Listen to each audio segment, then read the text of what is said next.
যি ধৰ্মৰ মানুহ নহওক কিয় সদায় ভাল মানুহ হ'ব চেষ্টা কৰিব লাগে। ধৰ্মৰ হিচাপ নহয়, কৰ্মৰে হিচাপ হয়, কাৰণ কৰ্মই ধৰ্ম। এই এষাৰ কথা মই কোৱা কথা নহয়, এই এষাৰ কথা ডাঙৰ ডাঙৰ গ্ৰন্থত লিখা কথা। নমস্কাৰ, মোৰ নাম শ্ৰী হীৰামণি ডেকা। আজি এটা বিশেষ কাৰণত ভিডিঅ'টো প্ৰস্তুত কৰিব লগা হ'ল। মই কেইদিনমান আগত এটা ভিডিঅ' প্ৰস্তুত কৰিছিলোঁ, কিন্তু ভিডিঅ'টো ডিলিট কৰিব লগা হ'ল। ডিলিট কিয় কৰিব লগা হ'ল সেইটো কথা জানিবলৈ হ'লে অলপ সময় আপোনালোকে মোৰ কথাখিনি শুনিব লাগিব। গতিকে ধৈৰ্য ধৰি কথাখিনি শুনক। এতিয়া আহিছোঁ মেইন পইণ্টলৈ। মই এখন শ্বপিং মলত কাম কৰোঁ। শ্বপিং মলখনত ষ্টেচনাৰীও উপলব্ধ, যাৰ কাৰণে তাত বডি স্প্ৰেও পোৱা যায়। কেইটামান ল'ৰাই আহি বডি স্প্ৰে কৰি আছিল। ঈদৰ সময়ত ৰবিবাৰ আছিল সেইদিনা। বডি স্প্ৰে কৰি থকাৰ সময়ত মই ক'লোঁ, ভাইটি বডি স্প্ৰে নকৰিবা, তাত লিখা আছে, মানা আছে। তেতিয়া ক'বলৈ ধৰিলে কি এইবিলাকতো খালিয়ে। তেতিয়া মই কৈছিলোঁ কি তোমালোকৰ নিচিনা বয়সৰ ল'ৰা আহি ঠিকছে বডি স্প্ৰে কৰে, যাৰ কাৰণে খালী। তেতিয়া সেই ল'ৰাকেইজনে কিবা বঙালী ভাষাত কিবা ক'ব ধৰিছিল, আৰু মোৰ কলিগ এজন বঙালী আৰু বুজি পায় কথাখিনি। তেতিয়া ক'লে, কি গালি দিছা, কি গালি দিছা, এনেকৈ ক'লে। তাৰে কাষত থকা মহিলাগৰাকী আহি কিনে মোক মানে এটেক কৰে, তই কি মুছলমান কৰায়। মোৰ যে কলিগজনী যে ধৰিলে কি গালি পাৰিছা, কি গালি পাৰিছা বুলি, সিহঁতক ক'ব এৰি মোক ক'ব ধৰিলে কি তই কি মুছলমান কৰিছা, মোক ক'ব ধৰিলে। মই আচৰিত, কি মুছলমান কৰিছোঁ, মইতো একো মুছলমান কৰা নাই হে বাইদেউ। তাৰপিছত এনেকৈ ক'লোঁ। তাৰপিছত কৈছে, তই মোক চিনি পোৱা নাই, তই ক'ত আছা, মোক এনেকৈ ক'লে। মই কৈছোঁ, মইতো বৰপেটা ৰোডতে আছোঁ, এনেকৈ ক'লোঁ। তাৰপিছত আৰু তেওঁৰ খঙে উঠিল নেকি। তেতিয়া ক'লে কি, হয় তই মোক চিনি পোৱা নাই, বাহিৰত ওলবি, তোক মই মাৰি কাটি তোক ভাহে দিম বোলে, মই এনেকৈ ক'লে। মই কৈছোঁ, মোক কি হৈছে কি আপোনাৰ, মইতো আপোনাক চিনি নাপাওঁ, জানি নাপাওঁ, আপুনি মোক মাৰিব, কাটিব। তাৰপিছত মই মোবাইলটো লৈ কিনে ফটো উঠাব চালোঁ। ফটো উঠাব চোৱাৰ লগে লগে তাই মোৰ মোবাইলটো কাঢ়ি লৈ কিনে একদম দলিয়াই দিয়ে তলত। দলিয়াই দিয়াৰ পিছত মই মোবাইলটো চাওঁ কি মোবাইলটো এনেকৈ পৰিছে। এনেকৈ পৰাৰ কাৰণে এইখিনিত কাভাৰ থাকে ন মোবাইলৰ, যাৰ কাৰণে একো নহ'ল মোবাইলটো। তাৰ মোবাইলটো এনেকৈ পেলাব খুজিছিল, কিন্তু এনেকৈ নপৰিলে। এনেকৈ পৰাৰ কাৰণে মোৰ মোবাইলটো বাচি গ'ল। যিয়ে নহওক, মই মোবাইলটো লৈ আহিলোঁ। আপুনি মোৰ মোবাইলটো পেলালে, মোবাইলহে তোকো মাৰিম মই, এনেকৈ কৈ কিনে মোৰ এতিয়াও চিন আছে, এয়া চাই লওক, এয়া এনেকৈ মোক মাৰিছে, এয়া খামুচি এনেকৈ মাৰিছে মোক, এনেকৈ হাতখন এনেকৈ মুচুৰি দিছে। মানুহজনী মানে বহুত সবল মানুহ। তাৰপিছত আৰু মই একদম অসুৰক্ষিত অনুভৱ কৰিলোঁ। কি হ'ল, লগে লগে মই মেনেজাৰক ফোন কৰিলোঁ, ছাৰ এনেকুৱা তেনেকুৱা হৈছে। মেনেজাৰজন আহি কিনে তেওঁৰে কথা শুনি আছে, মোৰ কথা কোনো শুনিব চেষ্টা কৰা নাই। তাৰপিছত অফিচ ৰুমত গ'ল, মই ক'ব চেষ্টা কৰি আছোঁ, কিন্তু 4-5জন তাৰে ওপৰতে কৈ দিয়ে, মোৰ কথাখিনি কোনো শুনাই নাপায়।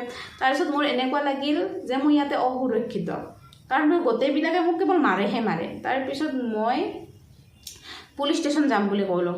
মাইকীজনীয়ে ক'ব ধৰিলে, মই পুলিচকো ভয় নকৰোঁ, যা পুলিচ মোৰ হাতত। তেতিয়া মই আৰু ভাবিছোঁ, পুলিচ কাৰ হাতৰ, আজিকালি আৰু পুলিচ হাতৰ হ'ব পাৰিবনে, পুলিচ কাৰো হাতৰ নহয় ভাই, মোৰ কথাও শুনিব পুলিচে, এই বুলি ভাবি কিনে পুলিচৰ ওচৰত গ'লোঁ। তাৰপিছত পুলিচে ক'লে যাই আছোঁ। তাৰপিছত আহি কিনে কৰ্মস্থলীত আহি কিনে মানে ডিষ্টেঞ্চটো খুব কম। মই য'ত কাম কৰোঁ পুলিচ ষ্টেচনৰ পৰা, মানে মই য'ত কাম কৰোঁ তাৰ ডিষ্টেঞ্চটো খুব কম। মই আহিও যাওঁ, আহি কিনে দেখোঁ যে 15জন মানুহ আৰু আহিছে। আহি কিনে মোক আৰু মাৰে, আৰু তাৰে এগৰাকী লেডি কৈ চেণ্ডেল ধৰি কোবাম, ঝাৰুৰে কোবাম, এগৰাকী পুৰুষে কয় কি তোক ইয়াতে মাৰি পেলাম। ক'ব যে পাৰিছে, কেনেকৈ ক'ব পাৰে, ভগৱান আল্লাহ মানা মানুহে এইবিলাক ক'ব নোৱাৰে। তেতিয়া মই কৈছোঁ কি মাৰক আপোনালোকে, ইমান যদি ইচ্ছা সুখ যদি অনুভৱ কৰে মোক মাৰি মাৰক, আমাৰ লগত লাগিব আহিছা, গম পাবি ৰ, তই গম পাবি ৰ, এনেকৈ ক'ব ধৰিলে। তাৰপিছত মই কৈছোঁ কি লাগিছোঁ, আপোনালোকেহে মোৰ লগত লাগিছে, এনেকৈ কৈছোঁ। তাৰপিছত লিফ্টত একেলগে গুচি গৈছোঁ সাহস কৰি কিনে। তাৰপিছত পুলিচ আহি আমাৰ দুজনীক লৈ গ'ল। তাৰপিছত আৰু অচিয়ে ফোন কৰিলে নে কিয়ে, অচিক ফোনে কৰিলে নে কোনোবাই জনাইছে আৰু মোৰে দোষ মানে আৰু। তাৰপিছত অচি কৈছে কি তোমাৰে দোষ বোলে। তাৰপিছত মই কৈছোঁ, মোৰ দোষ কেনেকৈ ছাৰ, মোৰ এনেকুৱা তেনেকুৱা কিবা প্ৰমাণ আছে নেকি? মই ফটো চালোঁ যে মোৰ তাত ফটো নাই একো মাৰিব অহা কিবা। তাৰপিছত এনেতে কাষ্টমাৰ এজনে এই পুলিচ ষ্টেচনকলৈকে আহিছে, মোক মাতিছে, আহাচোন ভণ্টি এনেকৈ কৈছে। মোক কি তাৰপিছত কৈছে কি এইটো ফটো লোৱা, ফটোটো তোমাৰ প্ৰয়োজন হ'ব। মই ফটো মাৰিছিলোঁ এনেকৈ তেনেকৈ। আৰু কেতিয়াবা যদি কাৰোবাৰ আগত মই ক'ব লাগে যে তুমি দোষী নহয় বুলি, তেতিয়াহ'লে মই ক'বৰ কাৰণে প্ৰস্তুত, কাৰণ মই দেখিছোঁ তোমাক যেনেকৈ মাৰিব আহিছে, যেনেকৈ মাৰিছে। তাৰপিছত মই কৈছোঁ ধন্যবাদ দাদা আপোনাক, কি ক'ম মই এনে কয়। তাৰপিছত কৈছোঁ ধন্যবাদ দাদা আপোনাক, কি ক'ম মই এনে কয়। তাৰপিছত আৰু মই আৰু ইহঁকো দেখালোঁ, পুলিচকো দেখালোঁ, ফটোটো দেখালোঁ। তাৰপিছত কি হ'ল, মই কৰ্মস্থলীত আহি কিনে মই ষ্টাফ ৰুমটোত বহি আছিলোঁ। বহি থাকোঁতে এটা ফোন আহিল। হীৰামণি কি হৈছে, আমাৰ মেনেজাৰজন, তাৰপিছত মোৰ যিজন মেনেজাৰ তেখেতে কৈছে হীৰামণি কি হৈছে, তই এতিয়া কাম কৰিব নালাগে, যা ঘৰত যা এনেকৈ কৈছে। মই কৈছোঁ কি ছাৰ আজিয়ে কাম কৰিব নালাগে নে কোনোদিনে কৰিব নালাগে, সেইটো পিছত হ'ব যা। তাৰপিছত মোৰ এনেকুৱা অনুভৱ হ'ল যে মোৰ কামটো যাব আৰু। তাৰপিছত মই মোৰ ভাল ভবা মহিলা এগৰাকীক ফোন কৰিলোঁ। মোৰ লগত তেনেকুৱা ঘটনা হৈছে, কি কৰোঁ। ফ্ৰেণ্ডজনীয়ে ক'লে কি ৰ মই নাম্বাৰ দি আছোঁ, নাম্বাৰ এটা দিলে। সেই নাম্বাৰটো হৈছে বিশ্ব হিন্দু মহাসংঘৰ নেশ্যনেল ছেক্ৰেটাৰী লীমা মহন্ত ডাঙৰীয়ানী। লীমা মহন্ত ডাঙৰীয়ানীক ফোন কৰাৰ লগে লগে তেখেতে এটা কথাই সুধিছে, তুমি এনেকুৱা কিবা কৈছিলা নেকি মুছলমান শব্দ? নাই কোৱা নাই মই মেম। তাৰপিছত কৈছে কি কিবা প্ৰমাণ? মোৰ ফালৰ পৰা যিখিনি প্ৰমাণ আছে সেইখিনি মই দি দিলোঁ। প্ৰমাণখিনি দিয়াৰ পিছত তেখেতে চিয়'ৰ হ'ল যে মোৰ অলপো ভুল নাই। তাৰপিছত তেখেতে যাক ফোন কৰিব লাগে তাকে ফোন কৰিলে, অচিক ফোন কৰিলে, মানে মোৰ মেনেজাৰক ফোন কৰিলে, ক'লে আৰু কিছুমানৰ মতেতো মোৰ কামটো যাবই লাগে যিকোনো প্ৰকাৰে, চেলৰ হেঁচা দি হ'লেও, চেল কম হোৱা বুলি কৈ হ'লেও তাইক খেদ কামৰ পৰা সেনেকুৱা। কিন্তু বিশ্ব হিন্দু মহাসংঘৰ লীমা মহন্ত ডাঙৰীয়ানীৰ কাৰণে মোৰ কামটো বৰ্তমান বাচি আছে।